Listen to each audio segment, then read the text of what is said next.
नमस्कार सर्वांना, Rupali delicious kitchen मध्ये आपलं स्वागत आहे। आज आपण कुरकुरीत कांदा भजी बघणार आहोत। आता पावसाळा सुरू झालाय तर छान म्हणलं चला पावसाळ्याचे असं बाहेर पाऊस आणि इकडे मस्त कुरकुरीत असे कांदा भजी, हे कॉम्बिनेशनच जरा वेगळं आहे। तर मग चला साहित्य बघूया आणि रेसिपीला सुरुवात करूया। तर इथं मी 4 मीडियम साईजचे कांदे घेतले, थोडेसे मोठेच घ्यायचे कांदे, म्हणजे त्याचे जे स्लाइस असतात ते छान मोकळे होतात आणि मोठे मोठे आपले कांदा भजी, म्हणजे आपण याला खेकडा भजी म्हणू शकतो। तर हिरवी मिरची घेतली आहे इथं 4, कोथिंबीर, जिरं, हा आमचा घरगुती लाल मसाला आहे। तुम्हाला ऑनलाईन ऑर्डर करायचा असेल तर तुम्ही करू शकता। नाशिक स्पेशल लाल मसाला आणि नाशिक स्पेशल काळा मसाला, ओवा, चवीपुरतं मीठ, इथं चणा डाळीचं 1 वाटी पीठ घेतलंय। तर आता आपण कांदे कट करून घेऊया। तर कांद्याचे असे साल काढून घ्यायचे आणि आपल्याला असा नाही कापायचा आहे कांदा, असा नाही कट करायचा। तर या पद्धतीने आपल्याला हा कांदा असा कट करून घ्यायचा आहे आणि एकसारखा कट करायचा, म्हणजे त्याचे जे स्लाइस पडतात अशा एकदम सुटसुटीत होतात पटकन आणि त्यामुळे भजी एकदम अशी कुरकुरीत होतात।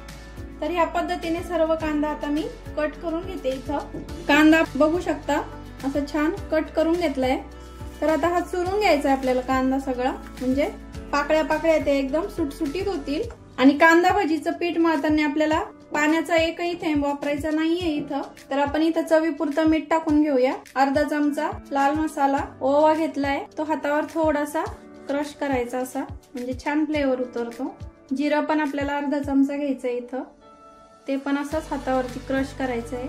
तुम्ही इथं जिरा पावडरही वापरू शकता, पण अख्ख्या जिऱ्याचा छान फ्लेवर येतो, तुम्ही नक्की एकदा ट्राय करा असं। हिरवी मिरची टाकून घेऊया आणि कोथिंबीर। आपल्याला आता हे साहित्य सगळं असं छान मिक्स करायचं आहे, कांद्याच्या पाकळ्यांना असं छान लावून घ्यायचं आहे पूर्ण मिश्रण। तर आता आपल्याला काय रेस्टला वगैरे ठेवायची गरज नाहीये, आणखीन जास्त पाणी सुटतं जास्त वेळ ठेवल्यामुळे कांद्याला, कारण आपण मसाले वगैरे लावलेले असतात। तर आपण आता लगेच यामध्ये डाळीचं पीठ थोडं थोडं टाकून पीठ मिक्स करून घेऊया। तर छान मळून घ्यायचं आहे आपल्याला हे असं पिठामध्ये, कांद्यामध्ये असं पीठ सर्व पीठ टाकले मी 1 वाटी पूर्ण। आणि आता हे छान असंच बिना पाण्याचंच आपल्याला मळून घ्यायचंय कांद्यामध्ये, हे पीठ एकदम एकजीव करायचंय, पाण्याचा एकही थेंब वापरायचा नाही आपल्याला इथं। मला पीठ थोडंसं कमी वाटतंय म्हणून मी आणखीन थोडंसं पीठ घेतलंय, अर्धी वाटी घेतलंय, त्यातलं बघूया आता किती लागतं। आणि पाण्याचा एकही थेंब वापरलेला नाहीये इथं, तरी बघू शकता पीठ छान झालंय आपलं।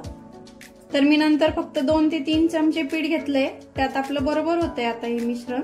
आता या प्रकारे असं पीठ पाणी न टाकता एकदम, म्हणजे एक थेंब सुद्धा पाणी टाकलेलं नाहीये, तर तसं आपण असं मिश्रण तयार करून घेतलं आता कांदा भजीचं।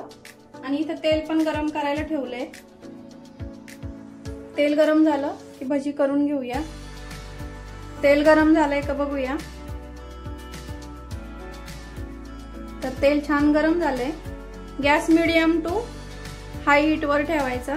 आपल्याला भजी सोडताना एकदम असं हलक्या हाताने बॅटर उचलायचं आहे आणि तसंच कढईमध्ये सोडायचं आहे, म्हणजे भजी छान अशी कुरकुरीत होतात। असं गोळा तयार करायचा नाहीये आपल्याला, अगदी असं हलक्या हाताने उचलायचं बॅटर आहे तसं आणि तसंच तेलामध्ये सोडायचं। सिंहगड किल्ल्यावर भजी मिळतात ना, अगदी तशीच कुरकुरीत भजी होतात।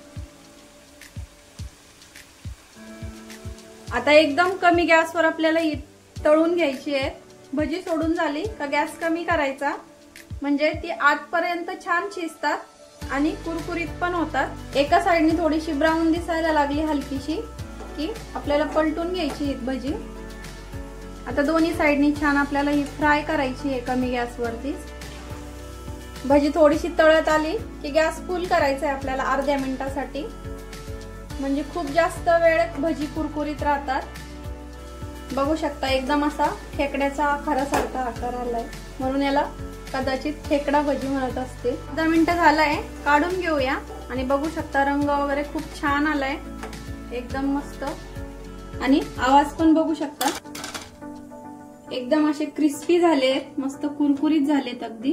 पाणी अजिबात वापरायचं नाही, कारण जसं जसा वेळ जातो तसं तसं पीठ आपलं हे बघा बॅटर, भजीचं बॅटर असं पातळ व्हायला सुरुवात होते, म्हणून अजिबात पाणी वापरायचं नाही, नाहीतर भजी नंतरची जी असतात ती कुरकुरीत होत नाही.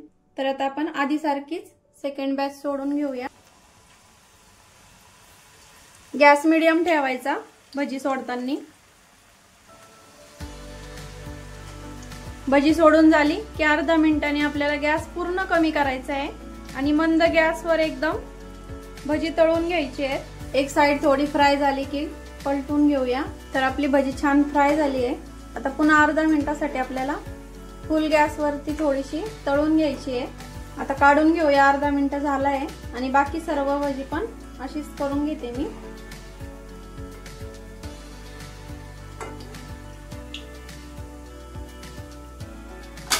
आवाज बघू शकता हे आपण भजींचा किती छान आलाय, असा मस्त अशी कुरकुरीत भजी आणि त्यावर अशी मस्त तळलेली मिरची. तर इथं आपली अशी कुरकुरीत छान खेकडा भजी तयार झाली आहे. बघू शकता आवाज असा मस्त कुरकुरीत आवाज येतोय. तर मग कुरकुरीत कांदा भजीची रेसिपी तुम्हाला कशी वाटली कमेंट मध्ये नक्की सांगा. रेसिपी नक्की ट्राय करा. रेसिपी आवडली असेल तर लाईक, शेअर, सबस्क्राईब करायला विसरू नका. रेसिपी नक्की ट्राय करा, कारण घरचं जेवण हे खरंच स्वादिष्ट असतं. अशाच नवीन छान छान रेसिपींसोबत पुन्हा भेटूया. तोपर्यंत बाय बाय.